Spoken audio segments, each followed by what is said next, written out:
my father was in Korea, see. He wasn't a flyer. He was in the infantry, and he was an officer, of course. Born an officer. How does it feel to be an independent, Schoenstein? How does it feel to be an asshole, Niedermeyer? What did he say? Hoover says they won't even let us enter a float in the homecoming parade. Some stupid zombies get to ride a pile of Kleenex down the street? Rah-rah. Hey, look! Goddamn son of a bitch! I'll kill you, you scumbag jerk-off assholes! Jesus. What's going on? They confiscated everything, even the stuff we didn't steal. They took the bar! The whole fucking bar!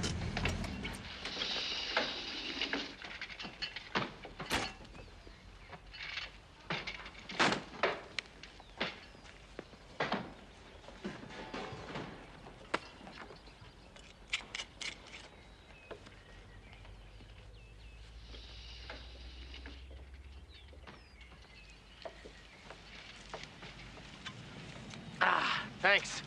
I needed that. Christ. What is going on, guys? Welcome back to another episode of the Movie House Podcast. I'm your host, Brian. I got my co-host, RC. So how have you been, RC? I've been doing pretty good, Brian. Been working. Was in Boise and in Salt Lake City. Oh, really? Last couple of weeks. Yeah. Been playing a lot of Donkey Kong Country 2, trying to beat that on the SNES, and been playing Resident Evil 4 Remake on the Xbox. How about yourself? So I got headshots. Me, Carrie, and George went to the mall. And I went to JCPenney's to get headshots to hopefully make it as an actor. I just booked my first acting job. Well, I mean, I directed a TV show before, but I never really acted in a show. So, yeah, I'm going to be playing a patient in the hospital. It's on the Cleaning Lady, which is a Fox show. So I'm very excited for that. That is tomorrow. So, yeah, that's what I've been up to. I've also been streaming. I've been trying to generate an idea for a story for a screenplay. So I've been doing that as well. So, yeah. So let's get into episode 5 of the Movie House Podcast. We're going to be talking about National Lampoon's Animal House. So why don't you start us off, RC?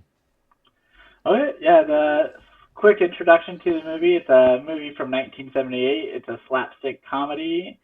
It's rated R. It was written by Harold Ramis, Douglas Kenney, and Chris Miller. It had a budget of originally $3 million, but it came out of the box office $141 million. It was distributed by Universal Pictures, and it had an original runtime of 1 hour and 49 minutes. How about you, Brian? Go ahead and talk about the plot. So the plot, fall of 1962, two freshmen, Larry and Kent, seek to pledge to a frat ostracized by Omega Theta Pi House. Visited the Delta House. Kent can't be rejected due to being a legacy. Party met Bluto, Hoover, Otter, and D-Day, as well as Boone and Katie? Yeah, Katie, the girlfriend. Yeah, that's right. Accompanied, given nicknames of Pinto and Flounder.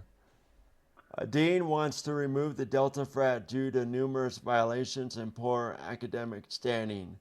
If you want to tell us the rest, RC, you're more likely to.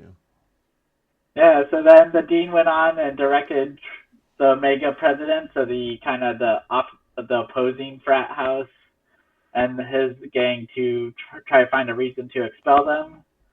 Numerous other incidents happen, causing animosity between, of course, the dean, the Delta, and the Omega houses.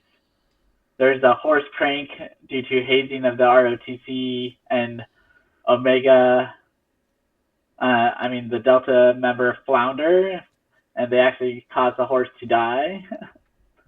Otter then flirts with Mandy, the Omega's president's girlfriend, which I guess they had a relationship prior to them dating. Bluto and D-Day then find an answer key in the trash, although it was put there by the opposing frat house and caused a lot of the members to fail, which then the dean stated they only had one more incident to be kicked from the school. Unconcerned, the Delta House members threw a toga party, so as we'll talk about later, this made toga parties really famous and a natural thing to occur at frat houses. Pinto, while trying to go to a store, met the cashier, Clorette, and Flounder flirts with the dean's wife, who's an alcoholic. At said party, Clorette passes out and Pinto takes her home, which was overall a better scene than what it could have been. Otter, of course, seduces Marion, the dean's wife. Later on, there's a court scene where the dean revokes the Delta charter and confiscates the contents of the house. Several of the members went on a road trip to Lincoln Continental, and then they also went to an all-girls school to find dates. Boone discovered that Katie stayed with an English teacher, while Babs tells Omega president about Mandy and Otter. That then leads to Otter getting jumped by the Omegas at a motel. Dean expels them all and tells the local draft lords all eligible for military service.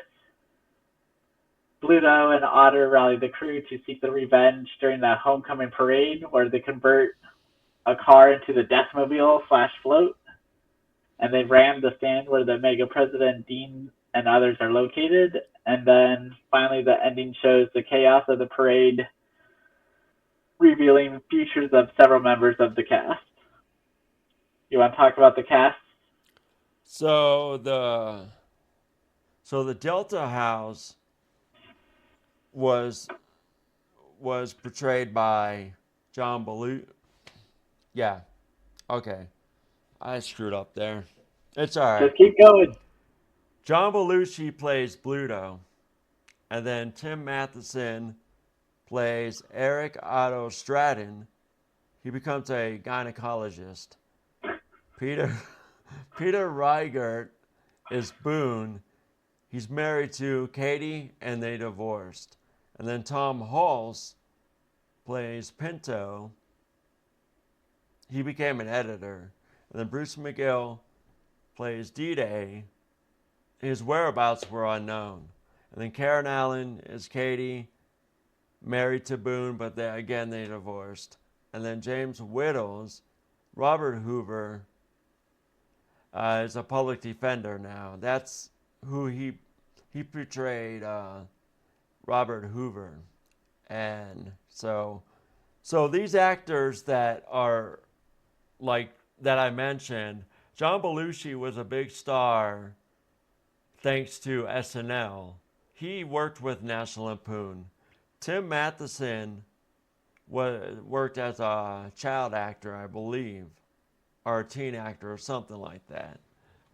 Peter Reigert became known for this film, and then Tom Hulse became known for this film, and then Bruce McGill became known for this film as well. And then Karen Allen, you might remember her from the 1993 film The Sandlot. Yeah, this was like her earliest role. And then James Whittles became a director. So RC, why don't you mention the Omega House? Yeah, we got the Omega House, which is Doug Niedermeyer, who's the president. I think I can't remember if he was the president, but he's played by Mark Metcalf, and his future included getting killed by his own troops in Vietnam. Kevin Bacon was Chip Diller. James Dodden played Greg Marmaland, which is Nixon's White House aide. He was also, of course, raped in prison, which is yeah. Oh yeah. All right. So those of you might remember Mark Metcalf from the Twisted Sister music video, No One's Gonna Take It Anymore. He was in that music video and played he kind of reprised his role as somewhat like Doug Niedermeyer, which is pretty funny. And then, of course, this was Kevin Bacon's first film. before he went on to star in Footloose, which made him a star overnight. So yeah, so the Pie House, so Mary Louise Weller was Mandy Pepperidge, and then Martha Smith Babs became a tour guide for Universal Studios. So she played Babs. And then the others were Donald Sutherland, who was a star at that time. He was Professor Dave Jennings, and then John Vernon was Dean Wormer. And you might remember him from Killer Clowns from Outer Space. I think he was in that movie, if I'm not mistaken. I'm pretty sure he was. And then Verna Bloom was Marion Wormer. She was the wife. And then Sierra Donovan was Mayor Carmine DiPasto. So, RC, why don't you get into the production? Yeah, so Animal House was the first film produced by the National Lampoon, which was one of the more popular humor magazines on college campuses in the mid-1970s. There you go. This periodical specialized in satirizing politics and popular culture. Many of the writers were recent college grads, hence its appeal to students all over the country.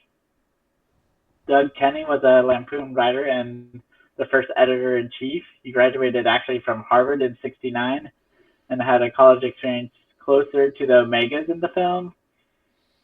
He had been the president of the university's elite speed club, whatever that is.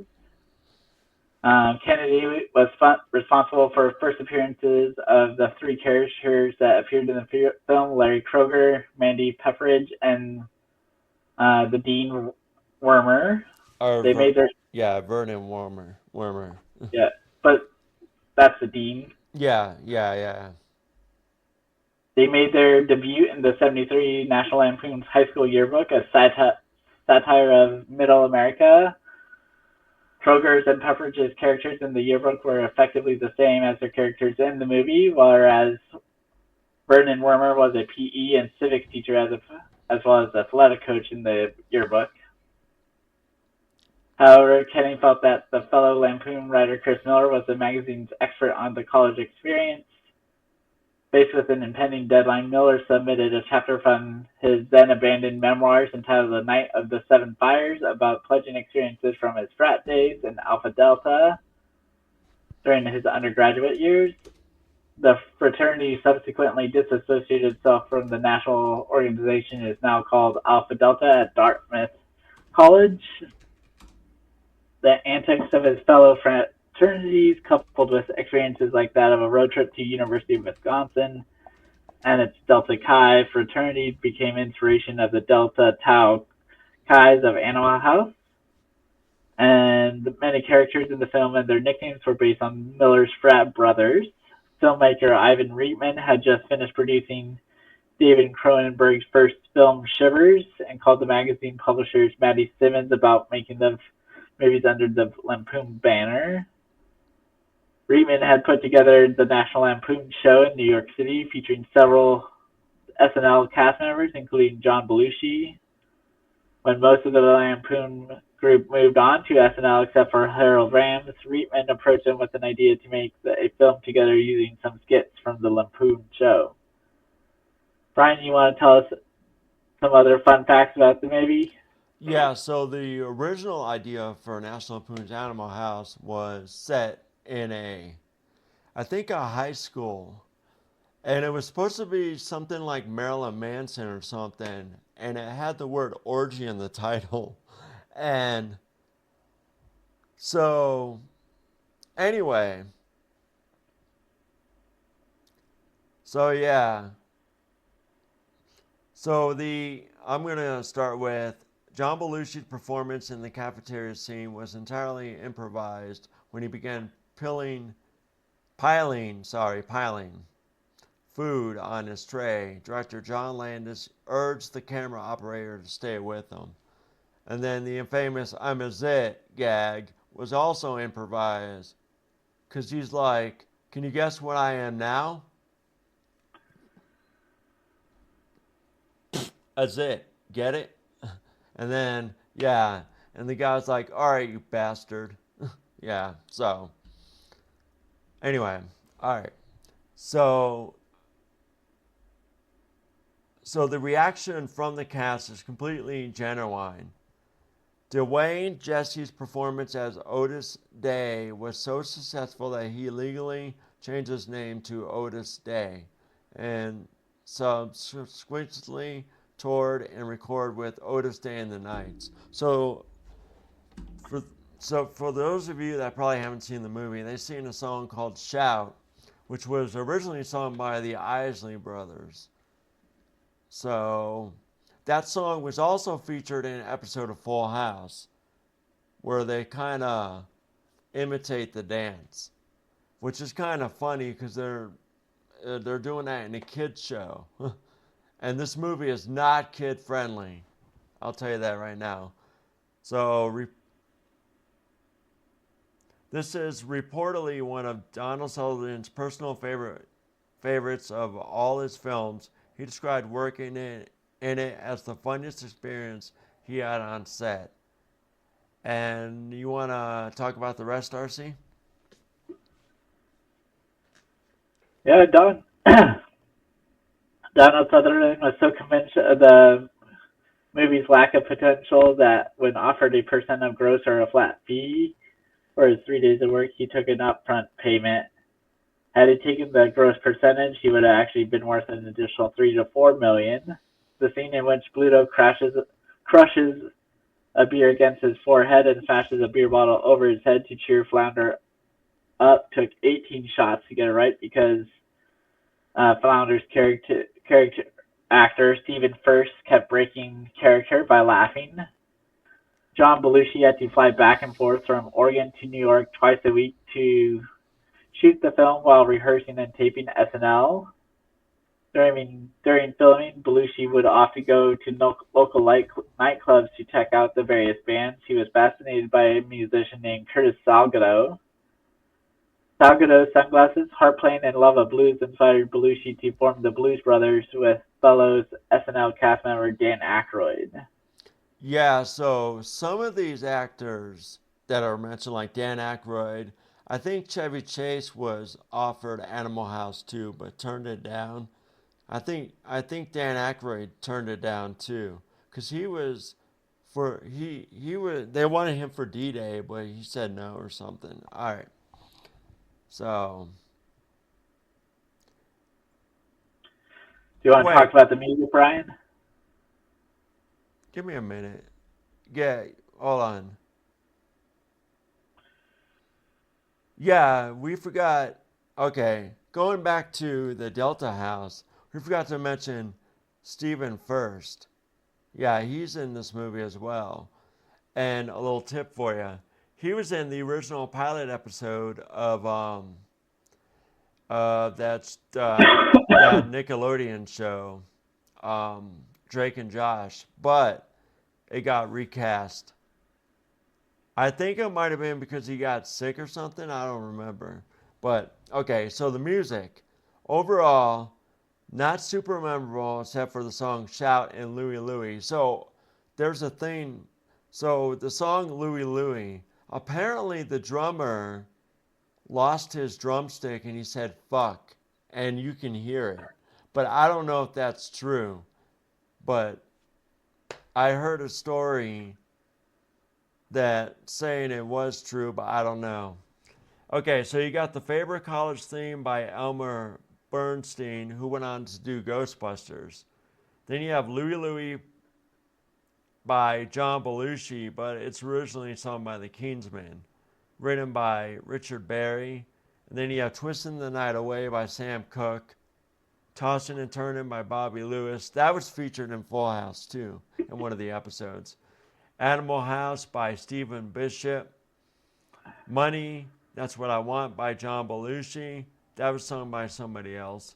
Let's Dance by Chris Montez. Dream Girl by Stephen Bishop. What a Wonderful World by Sam Cooke. Then Shout by Lord Williams, Otis Day and the Knights. And then the Washington Post March by John Philip Sousa. All right, you want to talk about the reception, RC? Yeah, so the reception at first, mixed reviews, similar to some of the other movies we have done on the podcast so far. But after a little bit, the critics at least acknowledged its appeal to college kids. It has since been recognized as one of the best films from 1978. And on Rotten Tomatoes, it has a 91% rating from 53 critics, with a consensus statement that talented director Landis has SNL's irresponsible Belushi conspired to create a rambunctious, subversive college comedy that continues to resonate. Metacritic has given it a 79 out of 100, generating favorable reviews. Roger Ebert gave it 4 out of 4 and stated it's anarchic, messy, filled with energy, and a soulful. Part of the movie's impact comes from sheer level of manic energy. Better made and acted than initially realized, and it was best on his 1978 list. Frank Rich of Time expresses fears and loathing the kids who came of age in the late 60s, abject silliness at its worst. The directors and writers toured the U.S. promoting it, which Universal spent $4.5 million promoting at selected colleges and helped organize toga parties. There's some stories about some college campuses trying to break the Guinness Book of World Records. In 2000, the American Film Institute placed it on the 100 Years, 100 Laughs list at number 36. And in 2005, the Toga Toga quote was number 82 on the movie quote list, New York Times Best 1,000 Movies list. And in 2001, the Library of Congress deemed the film to be culturally, historically, and aesthetically significant and selected as one of its 25 to be preserved in the National Film Registry. What are your overall thoughts on the film, Brian? So I thought the film was very, very funny. It is crude, like very crude. If it wasn't for this movie, we wouldn't have films like Revenge of the Nerds, Porky's, or American Pie. So it did break new ground back in the late 70s. So it was sort of like revolutionary. So I give the film a 10 out of 10. And I would I would tell people about it and say, hey, you need to watch this film, Animal House. Very funny, yet crude, if you're into that kind of humor. And I think John Belushi stole the show, because this was a starring vehicle for him. And I think, again, he stole the show. And so, yeah. So, any plans for the rest of the week? It's Tuesday, yeah. So. Well, first I'll give my overall thoughts on the film, and then yeah. Sorry about that. So, now you're good. So overall, while I agree there are some funny parts, the crudeness and some of the cringy scenes, like him peeking into the all-girls dorm room, yeah. and then kind of the joke of being killed by your own troops, as well as the rape comment is kind of cringy at the end. I'd probably give this film about a 4 or 5, maybe a 6 out of 10. If we were to play the watch, remake, erase game, I would probably either remake or erase the film, as I think there are personally better teen college comedies, but I think overall this film feels like there's no true story. It was really hard for me to follow when I was watching it. How dare you? I mean, come on, dude. It's a funny movie. You gotta have a laugh. I said it was funny, but I know. There's better films. I do think... Like, name a better film that's better than this. American Pie. Well... American Pie is funny. That's going to be for another episode. So yeah, go ahead. With the stole the show comment, I think John Belushi, as Brian mentioned, probably stole the show, but I think if we were to probably count his lines and scenes versus others, he probably also played a minor role in this grander scheme of things as far as lines and scenes. But his cafeteria line, the Toga Toga scene, party, definitely had him be more of a memorable. But overall, the next week I'm going to be working. And one of Hannah's friends coming into town tonight. Oh, that's cool. How about you, Brian? What are you doing the rest of the week? Just shooting that scene in the hospital tomorrow. And then I want to take out my scooter and go for a ride with that. So I'm going to probably do that. And then I wanted to do it today, but it looked like it was going to rain out. So I was like, nah. So then I'm streaming, and I'm going to karaoke on Friday, which I'm very excited about. So yeah. So on the next episode of the Movie House Podcast, we're going to do National Lampoon's Movie Madness. Yes, we're going to do another National Lampoon film for you. So anyway. So yeah. You know where people can watch it, Brian? What, Animal House? No, the film we're gonna do. What, the Movie Madness? Yeah. I don't know. I have to look it up. So I was able to find Animal House on the Internet Archive website. Yeah, they took it off of Peacock. I was streaming on Peacock because I caught it on Peacock. And then when RC went to go check it, it was not there. And I was like, dang. So he had to watch it on the archive. You could probably watch it on there too. So we'll see. I'll look it up. Sounds good, Brian. I'll look into this movie and let me know if you find it on a streaming service as well. Okay, will do. Cool. Yeah. Have a good one. All right, you too. Bye. Bye.